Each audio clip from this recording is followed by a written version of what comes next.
واي سلوك ليه علاقه بالسكس صعب التخلص منه، بيحتاج اراده كبيره جدا، بيحتاج وعي، بيحتاج تدين كتير جدا، بيحتاج مجموعه داعمه من المحيطين بيك. مش انت عندك مثليه جنسيه انت وحش، هو مش وحش، هو انسان طبيعي بس عنده مشكله مرضيه.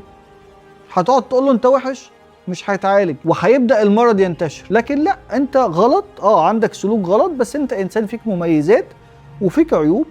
تعال نطلع ده وندور على سبب على الاقل عشان تعرف تعيش حياه طبيعيه كويسه وسط الناس. ما تبقاش حاسس دايما انك منبوذ، حاسس دايما انك وحيد، حاسس دايما انك اقل، حاسس انك مش عارف تتجوز، مش عارف تستقر. ولو اتجوزت انت تستمتعش بالجواز.